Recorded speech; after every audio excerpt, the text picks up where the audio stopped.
Hello दोस्तों, नमस्कार। मैं दानिश अंसारी एक बार फिर से स्वागत करता हूं आपका आपके यूट्यूब चैनल यानिस अकेडमी में। तो दोस्तों, आप कैसे हैं कमेंट करके बताइएगा। उम्मीद करता हूं दोस्तों कि आपकी तैयारी बहुत ही लाजवाब तरीके से चल रही होगी और आप लोग एकदम मस्त तरीके से पढ़ाई कर रहे होंगे।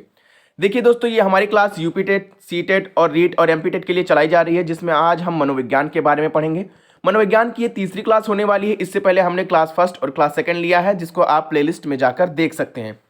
देखिए, आज का हमारा टॉपिक होने वाला है सिगमंड फ्रायड। ये एक मनोविश्लेषणात्मक सिद्धांत दिए थे। हम मनोविश्लेषणात्मक सिद्धांत भी पढ़ेंगे और इसके साथ साथ सिगमंड फ्रायड पढ़ेंगे, क्योंकि ये सिगमंड फ्रायड ने ही मनोविश्लेषणात्मक सिद्धांत दिया है। दोस्तों, अगर आप सिगमंड फ्रायड की इस वीडियो को देखते हैं तो मेरा पूरा दावा है कि इससे बाहर आपको क्वेश्चन नहीं मिलने वाला है, क्योंकि आज हम डिटेल से इनके बारे में थ्योरी जानेंगे। इसी के साथ हम आगे बढ़ जाते हैं और देखिए दोस्तों, सबसे पहली चीज यहाँ पे फ्रायड का मनोविश्लेषणात्मक सिद्धांत। सबसे पहली चीज कि जो सिगमंड फ्रायड थे, इन्होंने कौन सा सिद्धांत दिया है, तो आपको वहां पे लगाना है मनोविश्लेषणात्मक सिद्धांत दिया है। पहला क्वेश्चन आपका यहां पे तैयार हो जाता है। दूसरी चीज यहां पे आ जाती है कि जो फ्रायड है वो कहां के निवासी थे। तो फ्रायड कहां के निवासी थे? ये ऑस्ट्रेलिया के निवासी थे। ठीक है, फ्रायड जो हमारे थे वो ऑस्ट्रेलिया के निवासी थे। दूसरा चीज, इनका पूरा नाम क्या है? इनका पूरा नाम है सिगमंड फ्रायड। इनको फ्रायड फ्रायड सब लोग बोलते हैं, लेकिन इनका पूरा नाम जो है वो सिगमंड फ्रायड है। देखिए दोस्तों, इनके बारे में और क्या क्या चीजें हैं हम जानेंगे आगे। इनके संप्रदाय को मनोविश्लेषणात्मक संप्रदाय कहते हैं। ठीक है, यानी जो अगर आपसे पूछेंगे कि सिगमंड फ्रायड ने कौन सा सिद्धांत दिया है, यानी मनोविश्लेषणात्मक सिद्धांत दिया है, फिर आपसे क्वेश्चन अगर कहेगा कि मनोविश्लेषणात्मक सिद्धांत से कौन जुड़ा है, तो आपको लगाना है कि ये सिगमंड फ्रायड महोदय साहब जुड़े हुए हैं। ठीक है, उनके संप्रदाय को मनोविश्लेषणात्मक संप्रदाय कहते हैं, जिसका मुख्य उद्देश्य अचेतन मन यानी इड का अध्ययन करना है। यानी देखिए, मन नहीं है। एक चीज यहां पे इंपॉर्टेंट रखिएगा कि जो सिगमंड फ्रायड थे, उन्होंने किसका अध्ययन किया है? वो अचेतन मन का अध्ययन करना है। इनका मेन मकसद क्या था, मुख्य उद्देश्य क्या था? कि अचेतन मन के बारे में बताना है। ठीक है, यानी कहीं पे भी आपका फ्रायड आएगा तो फ्रायड से मनोविश्लेषणात्मक शब्द जोड़ना है आपको। दूसरी चीज, मनोविश्लेषणात्मक जोड़ने के बाद इन्होंने किस पे ज्यादा फोकस किया है, तो आपको यहां पे लगाना है कि अचेतन मन पे इन्होंने ज्यादा फोकस किया है। ठीक है, अचेतन मन को ही हम क्या कहते हैं? इड कहते हैं। इस चीज को आप प्लीज नोट डाउन कर लीजिएगा, बहुत ज्यादा इंपॉर्टेंट है आपके लिए। दूसरी चीज, फ्रायड ने देखिए, फ्रायड ने यह कहकर दुनिया को चौंका दिया कि हमारे निर्णय पर चेतन की अपेक्षा अचेतन मन का ज्यादा प्रभाव पड़ता है। यानी जो फ्रायड थे वो चेतन मन को इंपॉर्टेंट नहीं माने हैं। वो चेतन मन को इंपॉर्टेंट नहीं माने हैं। वो किसको माने हैं? वो अचेतन मन को ज्यादा इंपॉर्टेंट माने हैं। यानी उन्होंने कहा है कि हमारे निर्णय जो होते हैं वो चेतना की अपेक्षा अचेतन मन ज्यादा उस पर प्रभाव डालता है। ठीक है, यानी कुल मिला के ये ज्यादा फोकस किस पे किए हैं? वो अचेतन मन पे ही फोकस किए हैं। उम्मीद करता हूं दोस्तों समझ में आया होगा। इनके बारे में कुछ प्रमुख बिंदु हैं जो हम यहां पे जानेंगे। इनको मनोविज्ञान का पितामह कहा जाता है। ठीक है, जो सिगमंड फ्रायड साहब हैं, इनको हम क्या कहते हैं? मनोविज्ञान के पितामह कहते हैं। दूसरी चीज, मनोविश्लेषणात्मक विधि के जो जनक हैं वो कौन है? वो सिगमंड फ्रायड हैं। यानी जो ये सिद्धांत है हमारा मनोविश्लेषणात्मक सिद्धांत, इसके जनक कौन है? तो इसके जनक हमारे ये सिगमंड फ्रायड साहब हैं। ठीक है, दूसरी चीज, एक और इंपॉर्टेंट चीज जो बहुत ही कम पढ़ाया जा रहा है बच्चों को, क्योंकि यहां से क्वेश्चन आता है और यहीं से छूट जाता है आपको। एक चीज नोट डाउन करिएगा, ये सिगमंड फ्रायड के बारे में जब भी बात होगी कि स्वप्न विश्लेषण विधि कौन दिया था, स्वप्न विश्लेषण विधि के जनक कौन है, तो आपको क्या करना है? वहां पे भी सिगमंड फ्रायड ही लगाना है।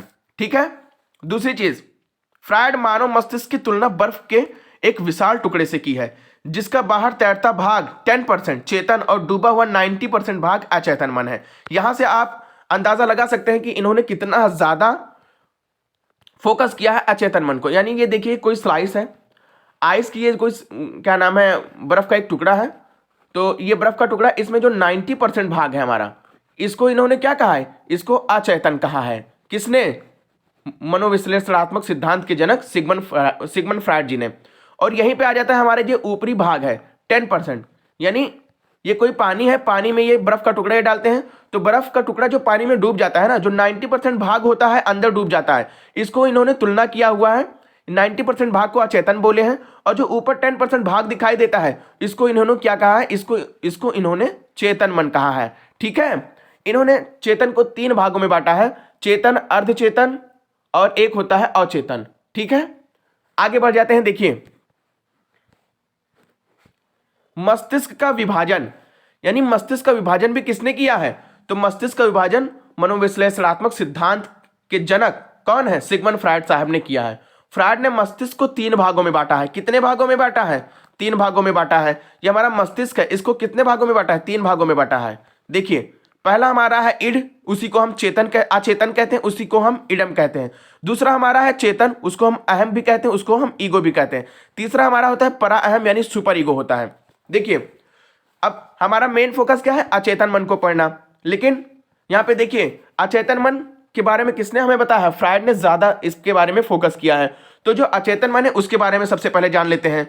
अचेतन मन को हम इड कहते हैं, इसी को इडम कहते हैं। ठीक है, तो जो ये मार काट होता है, काम वासना होती है और अतिरिक्त इच्छाएं होती हैं, जो मतलब जो जितने भी खराब काम है, जितना समाज को जो चीज नहीं पसंद है, वो सारी चीज हमारे किस मन में आते हैं? तो हमारे अचेतन मन में आते हैं वो चीज। इसको आप इंपॉर्टेंट रखिएगा।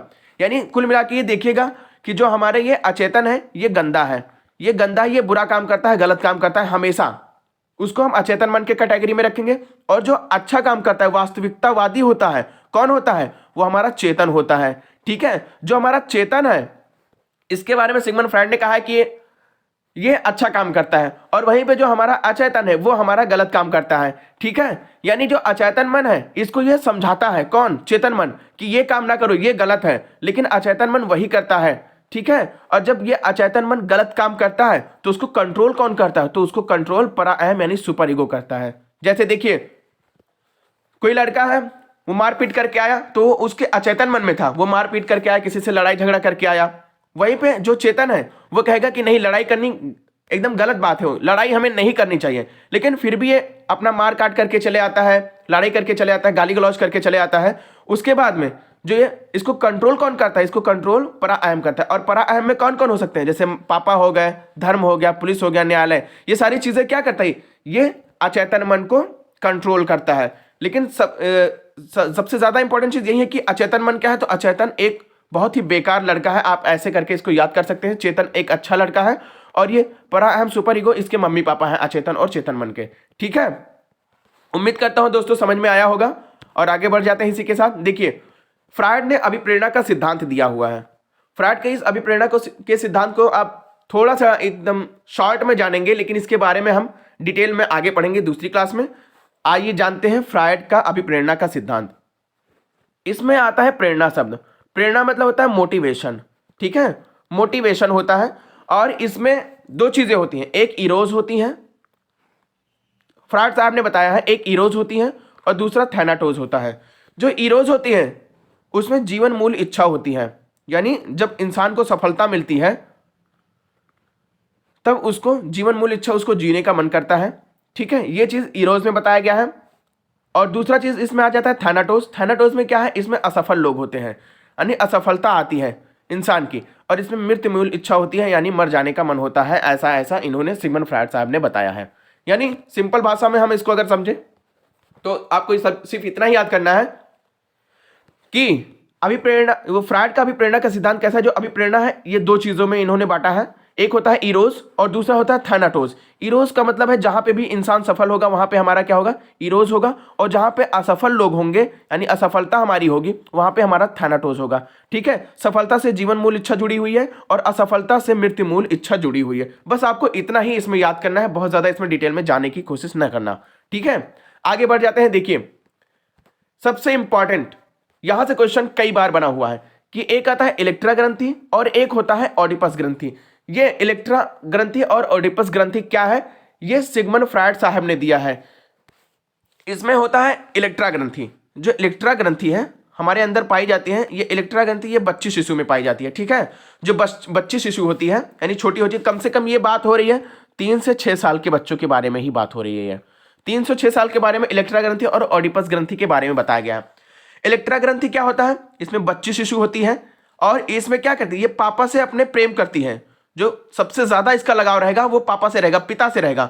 और जो माता जी रहेंगी इससे इनसे ईर्ष्या रहेगी, यानी उनसे घृणा रहेगी, उनसे नफरत करेगी। कौन? जो लड़की रहेगी, जो बच्ची शिशु रहेगी। और लेकिन वहीं पे पापा से ये प्रेम करेगी, उससे प्यार करेगी, उससे ज्यादा लगाव रहेगा।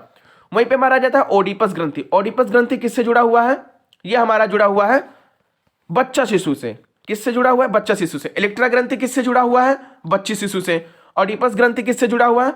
बच्चा शिशु से जुड़ा हुआ है। जो बच्चा शिशु होता है इसका सेम इलेक्ट्रा ग्रंथि का उल्टा होता है। इलेक्ट्रा ग्रंथि में वो पिता के ज्यादा करीब थी, पिता से ज्यादा लगाव था, और बच्चा शिशु में यही होगा कि वो माता के ज्यादा करीब रहेगा, माता से ज्यादा लगाव रहेगा। किसमें होता है? ये बच्चा शिशु में होता है। और ये कब होता है? 3 से 6 साल के बीच में होता है। और माता जी से तो प्यार करेगा ही, लेकिन पिताजी से यहां पे ईर्ष्या रहेगी इसको। ठीक है, यहां पे ईर्ष्या आप लगा लीजिएगा। देखिए एक बार फिर से मैं समझाने का कोशिश करता हूं आपको। जो इलेक्ट्रा ग्रंथि है इसमें बच्ची शिशु होती है, और ये जो बच्ची शिशु होती है वो हमेशा पिता से अपने प्यार करेगी, और जो माता जी इसकी रहेंगी उससे नफरत करेगी, ईर्ष्या करेगी, घृणा करेगी। ऑडिपस ग्रंथि जो रहेगी इसमें क्या आता है? बच्चा शिशु आता है। ये जो बच्चा शिशु रहेगा अपने माता जी से प्यार करेगा, और जो पिताजी रहेंगे उससे वो दूरी बनाएगा, यानी ज्यादा करीब किसके रहेगा? माता जी से। और जो पिता रहेंगे उनसे वो डरेगा या फिर ईर्ष्या करेगा, जो भी रहेगा। यानी पिता के इसमें करीब नहीं रहता है, लेकिन माता जी के इसमें ये करीब रहता है बच्चा शिशु ऑडिपस ग्रंथि में। इसको जरूर ध्यान में रखिएगा। ठीक है, दूसरी चीज, इन्होंने व्यक्तित्व की अवस्थाएं दी हैं। किसने? सिगमंड फ्रायड साहब ने, मनोविश्लेषणात्मक के जनक सिगमंड फ्रायड साहब ने कुछ यहाँ पे व्यक्तित्व की अवस्थाएं बताई हैं। इसको मनोलैंगिक सिद्धांत भी बोलते हैं, इसको भी बोलते हैं। और देखिए इसमें क्या इन्होंने 5 अवस्था बताई हैं। कितनी अवस्था? 5 अवस्था। ये सारा अवस्थाओं का नाम है। ये हमारा काम वासना का केंद्र है, और इसकी जो एज बताए हैं वो एज यहाँ पे दिया हुआ है। देखिए सबसे पहले आता है मुख्य अवस्था। हमारी मुख्य अवस्था होता है, ये काम वासना का केंद्र क्या होता है? इसका मुख होता है, यानी मुख से ही अपना काम वासना यानी जो भी इसको मजा मिलता है ये मुख से ही मिलता है। ये कब होता है? जन्म से 1 वर्ष तक होता है। दूसरा हमारा इसमें आ जाता है गुदी अवस्था। गुदी अवस्था में क्या होता है? ये गुदा से अपना जो भी आनंद लेता है गुदा से लेता है, और ये कब तक करता है? 1 से 3 वर्ष तक ये बच्चा करता है। ठीक है, उसके बाद आ जाता है लिंगी अवस्था। लिंगी अवस्था में क्या आता है कि लिंगात्मक अंतर समझने लगता है 3 से 6 साल तक। ठीक है, उसके बाद सुप्तावस्था आती है। सुप्तावस्था में एकदम ये शांत हो जाता है। ठीक है, कौन? जो बच्चा है, जो शिशु है, वो सुप्तावस्था में शांत हो जाता है। और ये कब? 6 से 12 साल तक होता है, तो ये इसमें शांत हो जाता है। उसके बाद जननेंद्रिय अवस्था आती है। इसमें क्या होता है? इसको विषमलिंगी अवस्था कहते हैं। विषमलिंगी अवस्था किसमें काम वासना का केंद्र बनता है, और इसमें 12 से 18 वर्ष तक के बच्चे आते हैं, या फिर इसको कह सकते हैं कि 12 वर्ष से आगे जो बच्चे हैं वो हमारे इसमें आएंगे। तो ये ग्राफ आप समझ लिए होंगे। इसको याद करने वाली चीज है कि ये पहली अवस्था कौन सी है, तो आपको इसमें लगाना है कि मुख्य अवस्था है। मुख्य अवस्था का काम वासना का केंद्र कौन सा है? तो मुख है, और इसकी उम्र कितनी है? तो जन्म से 1 साल तक है। ऐसे करके आप सारे इन 5 को याद कर लीजिएगा। ठीक है, आगे बढ़ जाते हैं। देखिए जो सिगमंड फ्रायड साहब हैं, इनकी 2 पुस्तक है जो बहुत ही इंपॉर्टेंट है। ठीक है, ये किताब का नाम जरूर आता है कि ये सिगमंड फ्रायड की बुक कौन सी है, स्किनर की बुक कौन सी है, थॉर्नडाइक की बुक कौन सी है। तो आपको बुक को जरूर याद करना है। यानी जो सिगमंड फ्रायड साहब थे उनकी पहली पुस्तक थी द इंटरनेशनल ऑफ ड्रीम्स। ये पुस्तक किसके द्वारा लिखी गई है? तो ये पुस्तक हमारी लिखी गई है सिगमंड फ्रायड के द्वारा। ठीक है, वहीं पे हमारी दूसरी पुस्तक का नाम है the principle of psychoanalytics, यानी the principle of psychoanalysis. ये किसने ये पुस्तक लिखा है? तो ये पुस्तक हमारे सिगमंड फ्रायड साहब ने लिखा है। किसने लिखा है? तो सिगमंड फ्रायड साहब ने लिखना है। आपको ये चीज याद करना है यहाँ पे। ठीक है, दूसरा चीज यहाँ पे जान लीजिए कि ये इंपॉर्टेंट चीज है, क्वेश्चन आता रहता है यहाँ से कि जो मनोविश्लेषणात्मक वाद है एकमात्र ऐसा मनोवैज्ञानिक संप्रदाय है जिसका जन्म किसी विश्वविद्यालय में नहीं होता है। यानी जो सिगमंड फ्रायड साहब ने जो भी ये हमारा मनोविश्लेषणात्मक सिद्धांत दिया है, ये सिद्धांत जो है ये किसी भी यूनिवर्सिटी से इसका जन्म नहीं हुआ है। ये डायरेक्टली किसने इसको बताया है? ये सिगमंड फ्रायड साहब ने ही इसको बताया है। उम्मीद करता हूं दोस्तों वीडियो समझ में आया होगा, पसंद आया होगा। और आपको अगर ये वीडियो हमारी पसंद आई है तो आप प्लीज़ लाइक करिए, शेयर करिए, कमेंट करिए, और अपने दोस्तों की बताइए कि ये इतनी अच्छी क्लास यहाँ पे चल रही है, आपके लिए चलाया जा रहा है। दोस्तों ये सारा सब कुछ फ्री ऑफ कास्ट होने वाला है। ये मनोविज्ञान की आज जो क्लास हुई है, इससे पहले भी क्लास हो चुकी है। आप उसको जाके प्लेलिस्ट में जाके देख सकते हैं। यानी अकेडमी में आप हिंदी की भी प्लेलिस्ट बनी है, वहाँ से पूरी हिंदी पढ़ सकते हैं। ईवीएस का भी क्लास चल रहा है, आप ईवीएस को भी देख सकते हैं। और दोस्तों अगर आपको ये हमारा वीडियो समझ में आया होगा, पसंद आया होगा, चैनल आपको पसंद आ रहा है आपका, तो ये आपकी जिम्मेदारी है कि यानी अकेडमी को आप प्लीज़ सब्सक्राइब करिए और सब्सक्राइब करवाइए भी दूसरे लोगों से। तो दोस्तों आप देखते रहिए यानी अकेडमी, अपनी तैयारी अच्छे से करते रहिए। तब तक के लिए धन्यवाद। जय हिंद।